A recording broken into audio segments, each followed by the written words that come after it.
বেশি কার্যকর।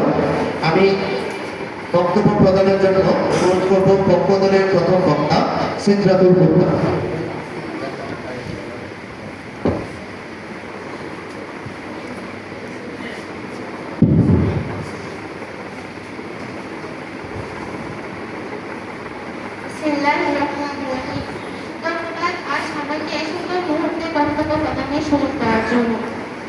আজকে সম্মানিত বিচারকমণ্ডলী এবং প্রতিপক্ষ বন্ধুগণ শ্রোতাবৃন্দ সবাইকে জানাই সালাম, আসসালামু আলাইকুম।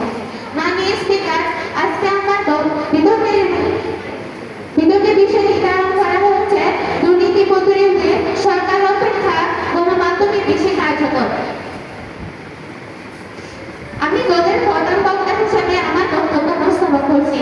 Journalism is anything what someone does not, what print and everything else is public reason. মাননীয় স্পিকার, এর একটানের মধ্যে লুকিয়ে আছে সত্য, যার ক্ষমতাকে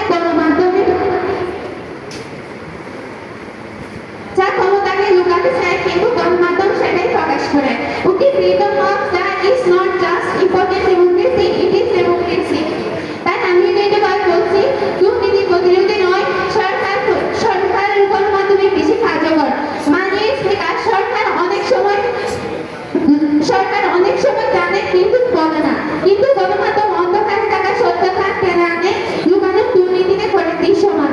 যেখানে তথ্য লুকানো হয় সেখানে গণমাধ্যমই সত্যের আলোয় টানে। মাননীয় স্পিকার, 1974 সালে ওয়াটারগেট স্ক্যান্ডালে মাননীয় স্পিকার দুজন সাংবাদিক শুধু একটি ছোট সন্দেহ নিয়ে অনুসন্ধান শুরু করেছিলেন। ধীরে ধীরে বের হয়ে আসে সরকারের ভেতরে দুর্নীতি, গোপন ষড়যন্ত্র, প্রতিবাদ সংবাদপত্রে প্রকাশ হতে থাকে নতুন তথ্য। এটাই গণমাধ্যমের ক্ষমতাকে নামাতে পারে। 2016 সালে পানামা পেপারস লুট একটি বিশাল তথ্যবাস, 1 কোটির বেশি গোপন নথি, শত শত রাজনীতিবিদ, ব্যবসায়ী, তাদের সম্পদের তথ্য প্রকাশ। এর ফলাফল অনেক দেশের মন্ত্রী পদ হারায়, বিশ্ব রাজনীতিতে নেমে আসে তুলপাড়। একটি মিডিয়া অনুসন্ধান আর কেঁপে ওঠে পুরো পৃথিবী। 2012 সালে পদ্মাটিস কারাপশন একটি সপ্তাহে প্রকল্প পদ্মা সেতু দুর্নীতির অভিযোগ সামনে নিয়ে মিডিয়ার বিরুদ্ধে আন্তর্জাতিক স্থানীয় গণমাধ্যম বিষয়টি তুলে ধরে। তার জুড়ে শুরু হয় প্রশ্ন, সমালোচনা, যার ফলে সরকার তদন্তে বাধ্য হয়। পুরো সরকার স্বচ্ছতা নিয়ে আসে, নতুন ভাবতে হয়। মাননীয় স্পিকার, আমি আমার বিজ্ঞ প্রতিপক্ষ দলের কাছে প্রশ্ন রেখে যাচ্ছি, গণমাধ্যম যদি এতটাই খারাপ হয় তাহলে কেন সরকার মিডিয়া রিপোর্টের ভিত্তিতে ব্যবস্থা নেয়? আশা করি মাননীয় স্পিকার প্রশ্নের উত্তরটা দিয়ে থাকবেন। মাননীয় স্পিকার, আমি কোনো বলে চাই নাই, আপনার 2019 সালে সেই ঘটনা, একজন মেধাবী ছাত্রকে নির্মমভাবে হত্যা করা হয়। কিন্তু এই ঘটনা যদি সাধারণের মধ্যে সীমাবদ্ধ থাকতো তাহলে কি স্বাভাবিক জানতো? গণমাধ্যমে একটি দেশের প্রতিটি মানুষের কাছে পৌঁছে দেয়। মাননীয় স্পিকার, 2024 সালে বাংলাদেশের ছাত্রদের কোটা সংস্করণ আন্দোলন শুরু হয়। প্রথমে একটি ছোট দাবি ছিল, কিন্তু এটি মিডিয়া রিপোর্টের ভিত্তিতে জাতীয় ইস্যুতে পরিণত হয়। আমি প্রশ্ন করছি, 2024 সালে বিভিন্ন সামাজিক ও রাজনৈতিক ঘটনা অনেক তথ্যকে গণমাধ্যমের মাধ্যমে প্রকাশনী। মাননীয় স্পিকার, যেখানে সরকার চুপ সেখানে গণমাধ্যমে বড় আওয়াজ। দুর্নীতির সবচেয়ে বড় শত্রু প্রকাশ, আর সে প্রকাশের নাম গণমাধ্যম। মাননীয় স্পিকার, সরকার আইন বানায় কিন্তু গণমাধ্যম সে আইন কার্যকর হতে বাধ্য করে। গণমাধ্যম না থাকলে দুর্নীতি অন্ধকারে বাস্তব, গণমাধ্যম থাকায় দুর্নীতি আলোতে ধরা পড়ে। সুতরাং ইতিহাস, বাস্তবতা, যুক্তি এটাই প্রমাণ করে যে সরকার অপেক্ষা গণমাধ্যম অধিক বেশি কার্যকর। ধন্যবাদ।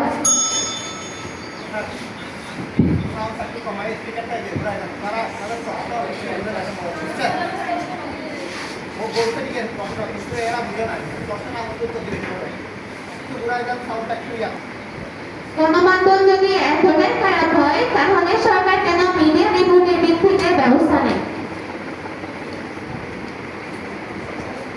দ্বিতীয় প্রশ্ন,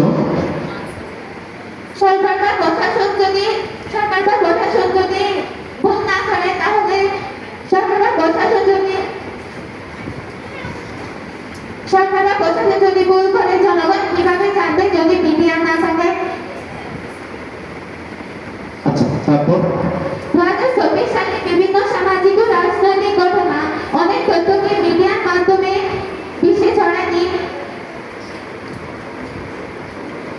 আচ্ছা, ধন্যবাদ। আমাদের পক্ষ দলের প্রথম বক্তা তার বক্তব্য শেষ করেছে। এই পর্যায়ে আমরা অনুরোধ জানাবো বিপক্ষ দলের প্রথম বক্তা মোকাররম আহমেদকে তার বক্তব্য প্রদান করতে।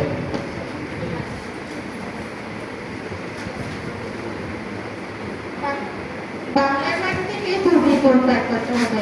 দুর্নীতি আমার বাংলার কৃষক করে না, দুর্নীতি আমার বাংলার শ্রমিক করে না, দুর্নীতি করে বাংলার মাটি থেকে দুর্নীতি উদ্ধার করতে হবে। দুর্নীতি আমার বাংলার কৃষক করে না, দুর্নীতি আমার বাংলার শ্রমিক করে না, দুর্নীতি করে বাংলার শিক্ষিত। ঐতিহ্যবাহী ঈদগাহ সুরামত কলেজের কর্তৃক আয়োজিত আজকের এই বিতর্ক অনুষ্ঠানে সম্মানিত সভাপতি, প্রিয় শিক্ষকবৃন্দ, বিচারক মণ্ডলী এবং আমার প্রতিপক্ষ দলের বন্ধুরা যারা দেখছেন ও শুনছেন, সবাইকে আমার পক্ষ থেকে আন্তরিক শুভেচ্ছা ও সালাম। আসসালামু আলাইকুম। ধন্যবাদ জানাচ্ছি মাননীয় আজকে আমাকে এই মহান মঞ্চে বক্তব্য প্রদানের শুরু করে দেওয়ার জন্য। বিতর্ক চলছে এবং চলমান বিতর্ক বিষয় হচ্ছে দুর্নীতি রোধে সরকার অপেক্ষা গণমাধ্যম অধিকার। যে যুক্তিসঙ্গত কারণে আমি আমার দলের বিপক্ষে অবস্থান করছি। আমি আমার দলের প্রথম বক্তা হিসেবে বিষয়টিকে সংজ্ঞায়িত করে যাব, আমার দলের দ্বিতীয় বক্তা বিষয়টিকে বিশ্লেষণ করে যাবে এবং তৃতীয় বক্তা অর্থাৎ দলের নেতা বিষয়টিকে যুক্তিসঙ্গত যুক্তি পালন করে যাবে। আজকে যদি আমরা বিতর্কের বিষয়টি বিশ্লেষণ করি তাহলে চারটি বিষয় লক্ষ্য করি, যথা ১ দুর্নীতি, ২ রোগ, ৩ সরকার ও ৪ দুর্নীতি। দুর্নীতি হলো এক ধরনের সামাজিক অপরাধ যাকে বর্তমানে সামাজিক রীতি হিসেবে আখ্যায়িত করা হচ্ছে। রোগ বলতে আমরা বাধাদামকে বুঝি। সরকার হলো কোনো দেশের সর্বোচ্চ সংস্থা ও প্রতিপক্ষ যার মাধ্যমে দেশটির শাসন কার্য পরিচালিত। গণমাধ্যম হচ্ছে সবথেকে সকল ধরনের মাধ্যম যা যোগাযোগ কার্যক্রমে ব্যবহৃত হয়ে থাকে। মাননীয় মডেলটা একটি দেশের ৪টি ঘটনার মধ্যে অন্যতম প্রমুখ ঘটনা হলো সরকার। মাননীয় মডেলটা দুর্নীতি হলো এমন একটি অভিশাপ যা গণতন্ত্রকে বাধা দেয় এবং ন্যায় বিচারকে অস্বীকার করে। মাননীয় মডেলটা একটি সরকারের ৩টি বিভাগ নিয়ে কাজ করে থাকে: ১ আইন বিভাগ, ২ শাসন বিভাগ ও ৩ বিচার বিভাগ। যাদের সঙ্গে সাবেক মহাসচিব বলে গিয়েছেন যেখানে আইন নেই সেখানে শাসন। আরো বলে গিয়েছেন তিনি সরকারের উদ্দেশ্য হচ্ছে আইন প্রয়োগ করা। মাননীয় মডেলটা এখানে আইন প্রয়োগ করা হয় দুর্নীতি প্রতিরোধে। আমার প্রতিপক্ষ দলের বন্ধুরা বলে গিয়েছে যে দুর্নীতি রোধে সরকারের কোনো ভূমিকাই নেই। মাননীয় মডেলটা বিশ্বের সবচেয়ে দুর্নীতিমুক্ত দেশ হলো ডেনমার্ক, ফিনল্যান্ড এবং নিউজিল্যান্ড এবং এই দেশগুলোর সরকারি বলে তাদের সঠিক আইন প্রয়োগের মাধ্যমে।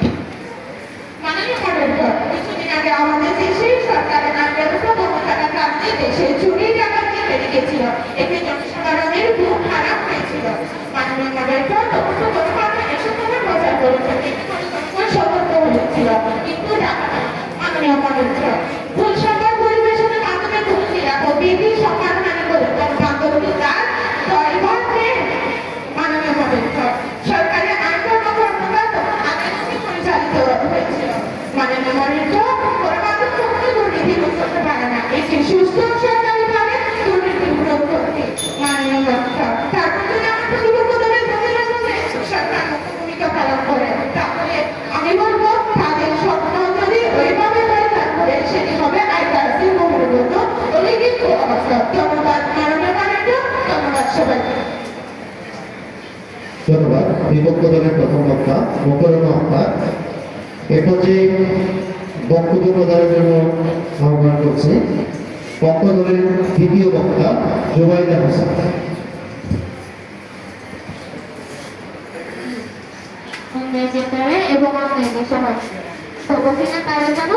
এবং এই উক্তিটি আমাদের মনে করিয়ে দেয় যে অন্যায়ের বিরুদ্ধে চুপ থাকা গণসমাধান নয়, আর এই অন্যায় বা দুর্নীতির বিরুদ্ধে সবচেয়ে শক্তিশালী ভূমিকা পালন করে গণমাধ্যম। প্রথমে সালাম জানাচ্ছি মাননীয় স্পিকার, বিজ্ঞ বিচারক মণ্ডলী ও আমার প্রতিপক্ষ দলকে। আসসালামু আলাইকুম। আজকের বিতর্কের বিষয় হচ্ছে দুর্নীতি রোধে সরকার অপেক্ষা গণমাধ্যম।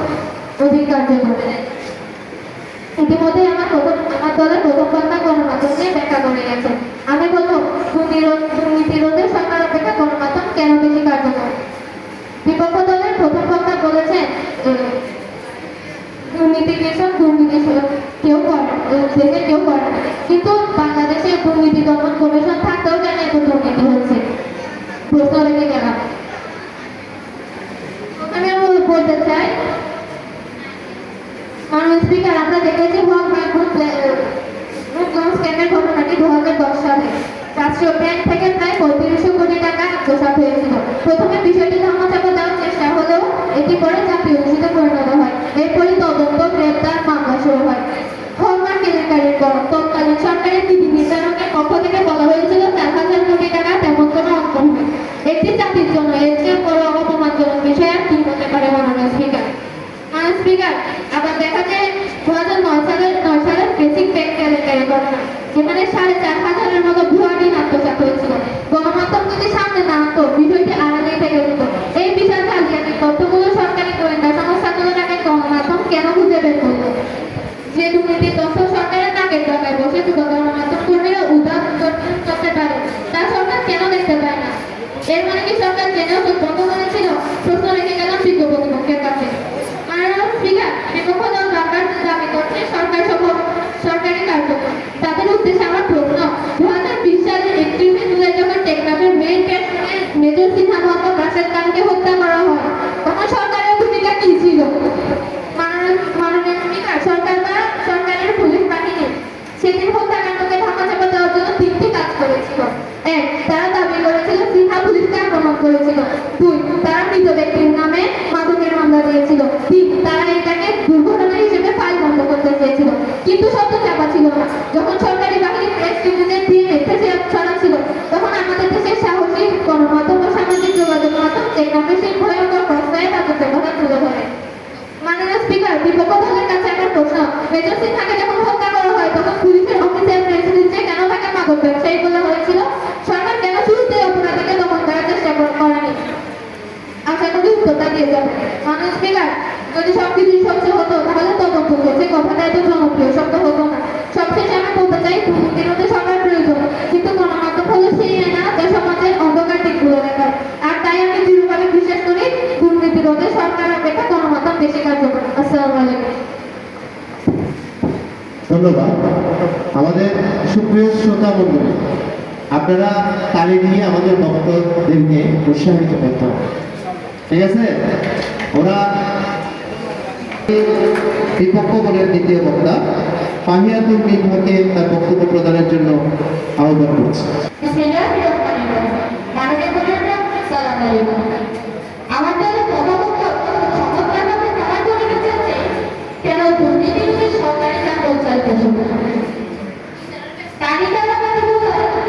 আমি প্রতিপক্ষের দৃষ্টির আসলতা প্রমাণ করব। মাননীয় মনোনীত, আমার প্রতিপক্ষ বন্ধুদের কথা শুনে মনে হচ্ছে এখন দুর্নীতিবাজরা দুর্নীতি পুলিশের সাইলেন্স না শুনে বরং সাংবাদিকের ক্যামেরার ফ্ল্যাশ থেকে শুধু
রেখেছে।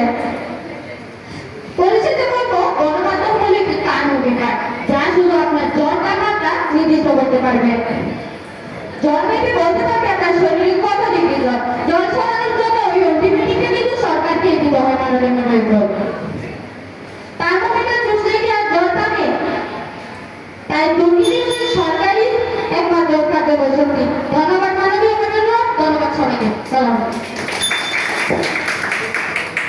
ধন্যবাদ। এই পর্যায়ে পক্ষদলের দলনেতা মোহাম্মদ রহিমকে তার যুক্তি এবং বক্তব্য প্রদানের জন্য আহ্বান করছি। বনাঞ্চলে ক্যাংরা থাকে, আন্দোলনে আলো লাগে, সরকার চোখ খাই লাগে, গণমাধ্যম সত্য থাকে। ধন্যবাদ মাননীয় স্পিকার, আজকে আমাকে মহাশয় সংসদে বক্তব্য রাখার সুযোগ দেওয়ার জন্য। সাথে ধন্যবাদ প্রদান করছি আজকে সম্মানিত বিচারক মন্ডলী, আমার শ্রদ্ধেয় শিক্ষক ও শিক্ষিকা মন্ডলী এবং আমার সাথে উপবিষ্ট সকলকে আমার তরফ থেকে সালাম বুঝার করছি। আসসালামু আলাইকুম ওয়া রাহমাতুল্লাহি ওয়া বারাকাতুহু। মাননীয় স্পিকার, আজকে আমাদের বিতর্কের বিষয় নির্ধারণ করা হয়েছে দুর্নীতিবিদের সরকার অপেক্ষা গণমাধ্যম বেশি কার্যকর। আমি পক্ষদলের দলনেতা হিসেবে উপস্থাপন করছি। মাননীয় স্পিকার, গণমাধ্যম দুর্নীতি উন্মোচন করে আর সরকার প্রায় ঢেকে রাখে। সরকার নিজেই যখন দুর্নীতি জড়িত থাকে তখন সে তার নিজের বিরুদ্ধে কোনো ধরনের তদন্ত করে না এবং কোনো ধরনের আইনি পদক্ষেপ নেয় না। মাননীয় স্পিকার, যার ফলে গণমাধ্যম বাহির থেকে ওয়াচডগ হিসেবে কাজ করে। আমার বিজ্ঞপ্তি পক্ষদলের দ্বিতীয় বক্তা বলে গেছেন, গণমাধ্যম বিদেশ থেকে ফিরিয়ে আনতে পেরেছে মালামাল।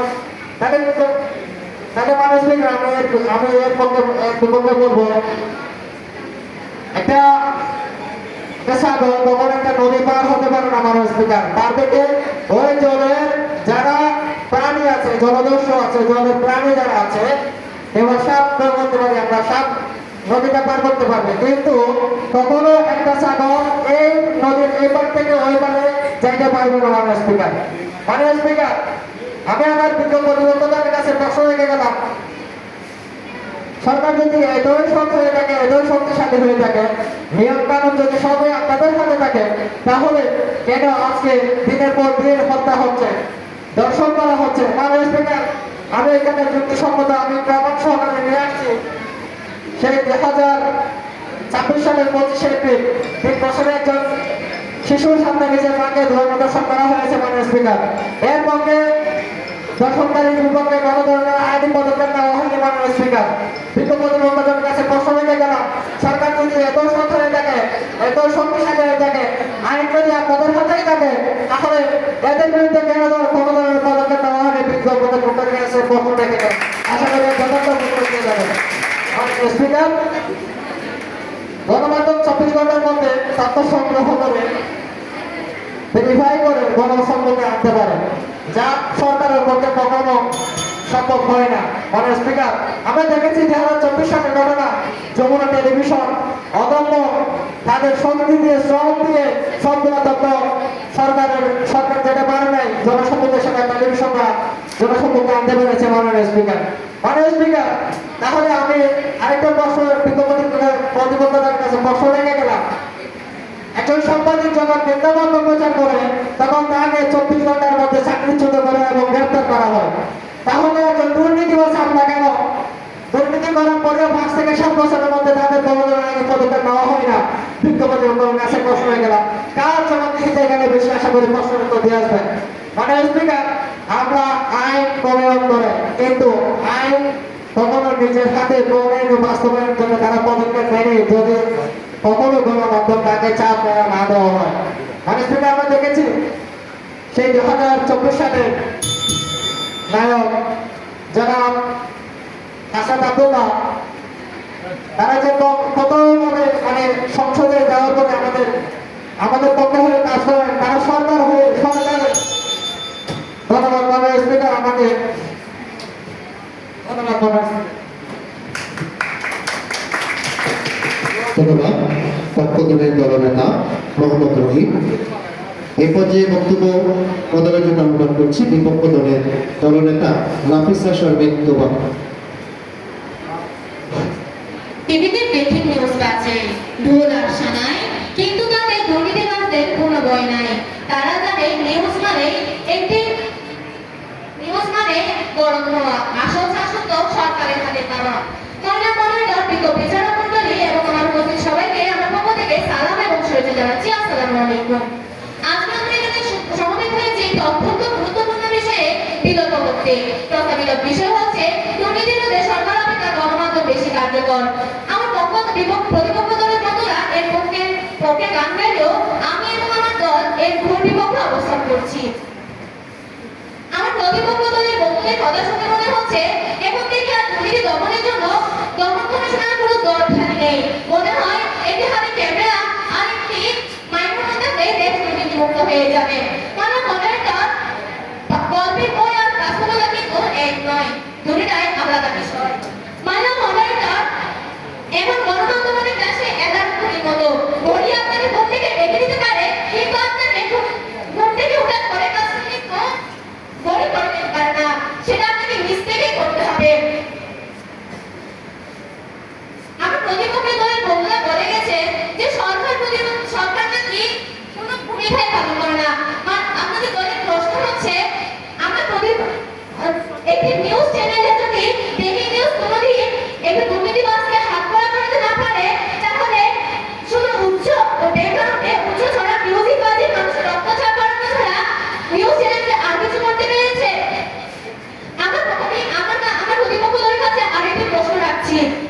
একটি দুর্নীতি গণমাধ্যম দুর্নীতির বিপদ তৈরি করতে পারে, কিন্তু সেই দুর্নীতিকে বন্ধ করা বা গ্রেফতার করা, শাস্তি দেওয়ার আইনি ক্ষমতা কিন্তু গণমাধ্যমের নেই। সেটা কিন্তু সরকারি হাতে আছে। আইন প্রয়োগ ছাড়া যদি দুর্নীতি বন্ধ করা সম্ভব হয়, ঠিক তাহলে অনেক আগেই আইনটা বন্ধ হয়ে যেত। এখন শুধু দুর্নীতি বন্ধ করতে ফেসবুকে লাইভ আর ইউটিউবের ভিউ দিয়ে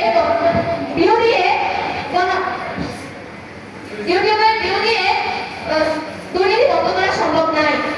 মানে বর্তমান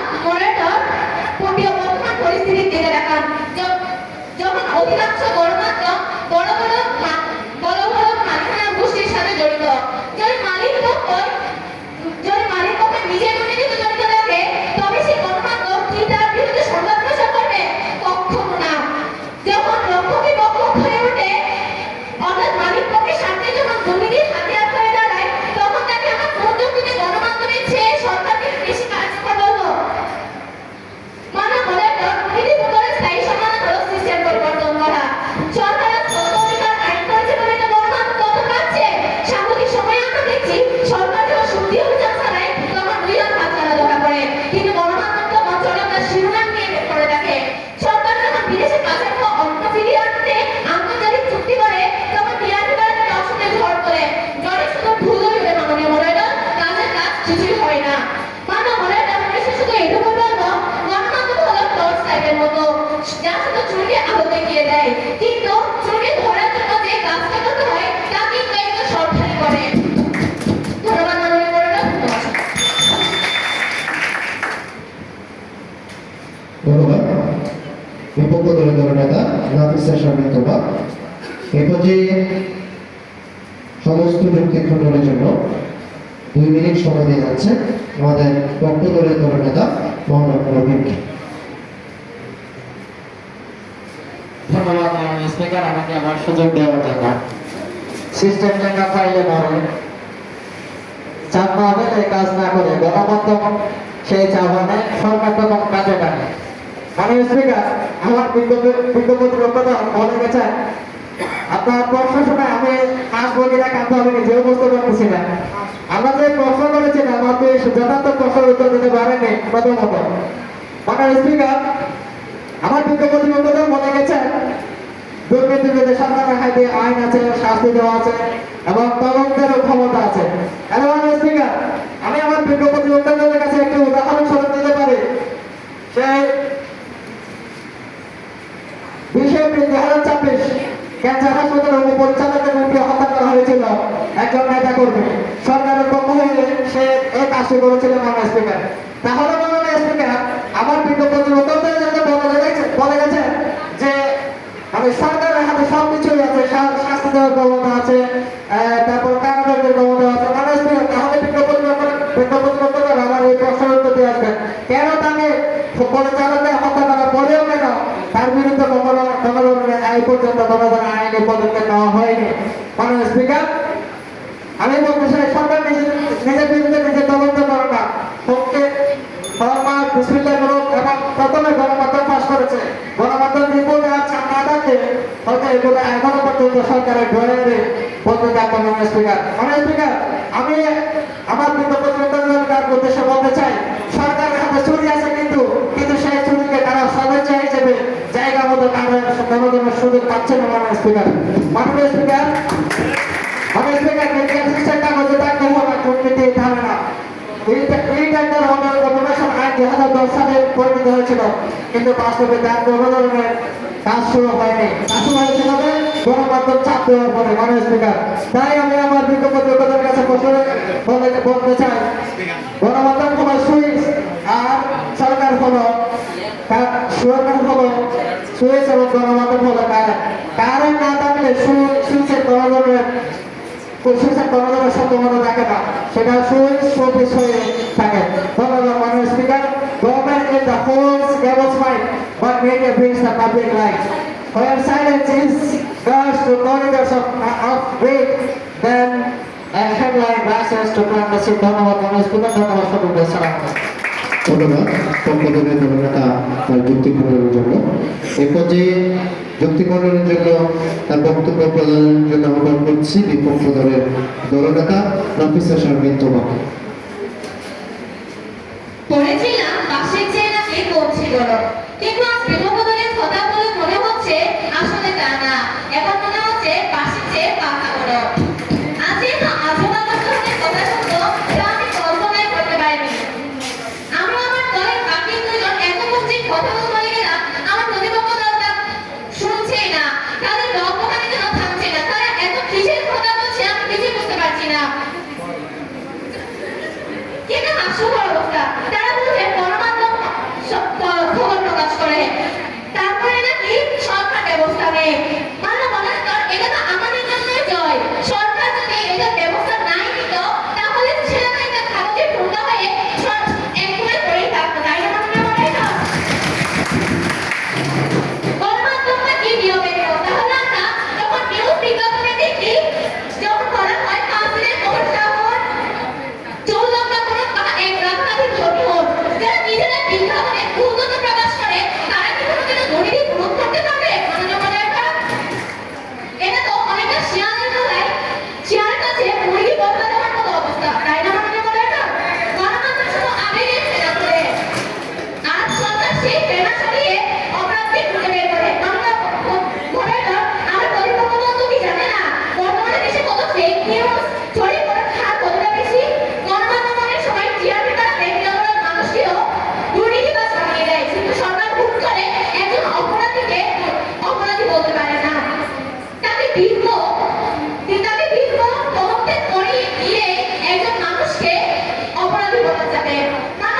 পরিশেষে শুধু একটু বলবো, গণমাধ্যম ঘুরের মতো প্রত্যেকে খুলে দিতে পারে, কিন্তু বাকি কাজটা কিন্তু সরকারের করতে হবে।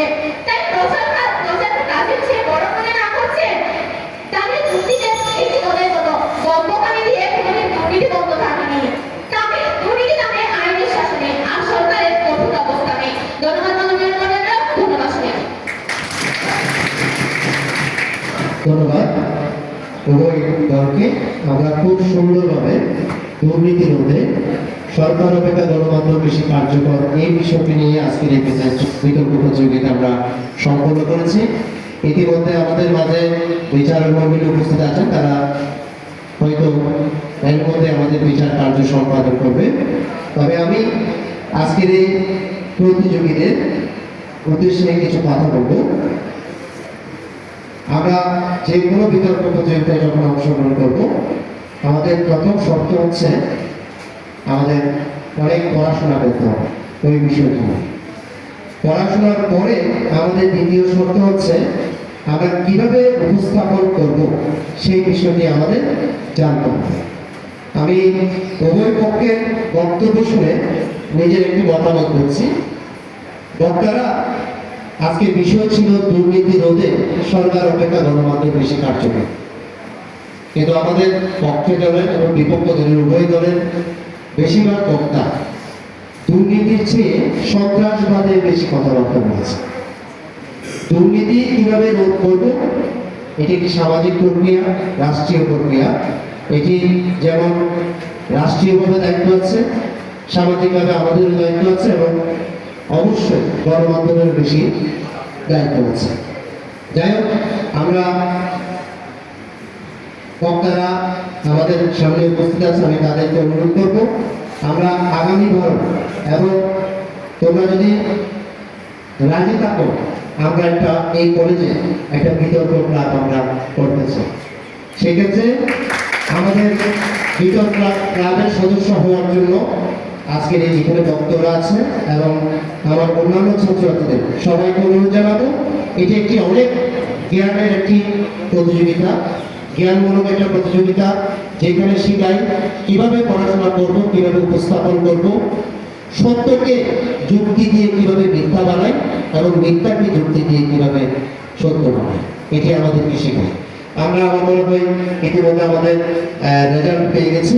আমি আজকের এই প্রতিযোগীদেরকে তোমাদের স্ব আসনে উপস্থিত যাওয়ার জন্য অনুরোধ জানাচ্ছি। এবং আজকের মতো আমাদের সাহিত্য প্রতিযোগিতা শেষ।